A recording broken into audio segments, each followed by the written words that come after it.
It was a big year for Valley small schools in '07. 4 of them, La Villa, Santa Rosa, Rio Hondo, and Raymondville, brought home hardware as unbeaten district champs. Realignment has merged 2 small 3A districts into one. The result is a new league where 6 of the 8 teams have fresh playoff experience, and the 2 that missed, Progreso and La Feria, are both improved. I think what separates us from the rest of the district is that our kids are now a lot more confident. They know what it takes to win in district, and they're going to be prepared for district games this year. Our offensive coordinator always tells us, don't shoot for just 10 weeks, shoot for more. We've got a good nucleus of seniors coming back. They're focused, ready to work hard, and their goal right now is not only getting to the playoffs, but district champs.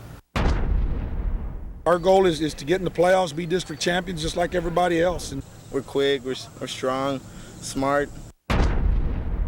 I always tell them that whoever wins the most trophies at the end wins. Even if you don't win district, if you go further than the district champ, go further than everybody else in your district. Portishead has a great tradition. They've had one long before I came here, and they'll have one long after I'm gone. So, but you know, it's the kids. You know, they love to play the game. We don't have the size, but it's all right. You know, as long as we got the heart, you know, and we're all fast. I mean, we might be small, but I guarantee we're gonna take down the bigger guys. We don't want to let the tradition die. We want to keep it going and go farther and longer than last year. We have a winning tradition here now. Other teams are focused on playing us each season, so that's really how we build on. Rio Hondo may have a new coach, but the transition should be smooth enough to support another first-place finish. Raymondville and Port Isabel are the first and goal choices for second and third. Great year last year, but again, these kids saw that we can win, and they just have a real positive attitude this year. They've been working hard, and they want to build on it. The kids here in La Villa love football, and that's the thing. I mean, these kids, they think about football year-round. And, you know, we start off with football. After football, we start working on 7-on-7. We just work hard, make it better. You know, we're going to improve. Last 2 teams left. Yeah, they're great, but we'll try to be greater. I think finally we got a big chance to make it. We got the players, we got the talent, we got everything. The Valley's 2 private schools both have new head coaches. The challenge at St. Joe is to end a 2-year drought. Bringing in a new offense, a new defense, simplifying things, and letting the players use their ability to win these games. Our theme word this year is produce. Not only to produce on the football field, but to produce in the classroom and with, you know, growing our men. Former Porter quarterback Billy Garza made a good decision 4 years ago to accept a football scholarship at the University of Illinois. Problem was, he never got to play, save for practice and the occasional spring game. So with 1 year of eligibility left, Garza came home to Texas, Kingsville, Texas. Black 184, hike! Everybody's, you know, welcome with open arms. I mean, he can throw. It kind of does help to know that coach might let him pull the trigger a little more. He's been up there 4 years and been practicing a lot, got a lot of great experience. But you know, there's nothing like Saturday on game day, so I'm sure he's excited about that. It's close to home. My parents are, you know, excited that they get to drive up here in the weekends and watch me play. So, you know, that'll be fun.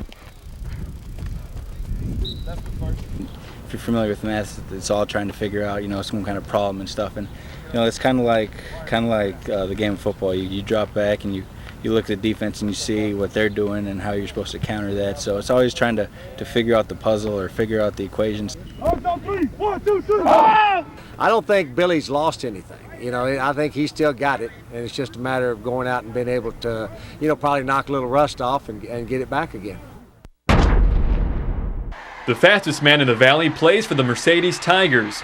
Ordinarily, that might be enough to win a district title, but in 32-4A, all roads run through Ed Couch Elsa. Since the turn of the century, La Máquina Amarilla has won 6 of the 8 district titles, including the last 5. We got key positions back, the running back, tight end, quarterbacks back. You got all the defense back. What I'm looking forward to is a passing game. We had a lot of success 7-on-7. I think it's time we put it to use, and I think a lot of teams are going to see us throw the ball a lot this year. We have 6 returning starters on defense, 5 on offense, and we feel really strongly about the things that we've accomplished in the spring and in 2-a-days and in practice, you know. So, you know, we're looking really, really closely at a district race.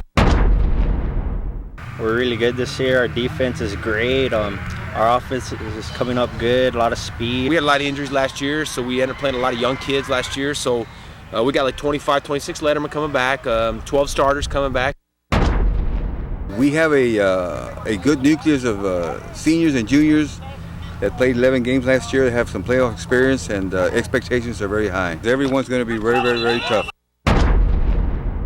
In Roma, Coach Max Haybaker is hoping momentum carries over. Last year, the Gladiators lost 9 games in a row before finishing the season with a win. We're returning 35 guys from last year's team. So, their experience is going to be important for us, and, we're excited about it. I'm fortunate enough to have 3 young men that played for the Coyotes last year, so we're kind of leaning towards them to be our leaders. As far as the rest of the kids, the kids kind of follow their lead. We've got some good-looking athletes. Last year was our first year here, and we had some growing pains and some young kids that got some opportunities to play. So I feel like we should improve a little bit just by experience, and I see us have an opportunity to improve. In just 4 years, Gilbert Leal has made Mercedes a regular contender. The Tigers returned speedy running back Alex Trevina, who accounted for 18 touchdowns last season. With 7 returning starters on offense, Mercedes is in prime position to stay on the prowl. Our rebuilding time is over now. Last 3 years, we made the playoffs the last 2 years, had minimum, average success in the win column. So this year, we're not going to be satisfied about making the playoffs this year. We're looking for some championships. With that said, Ed Couch-Elsa and Mercedes top 32 4A. And with 4 teams now making the playoffs, Weslaco East and Veterans Memorial will take spots 3 and 4. 24 Valley 5A schools are waiting in the wings. Which teams are playoff bound? Plus a hard knocks-like look at what goes with being the boss.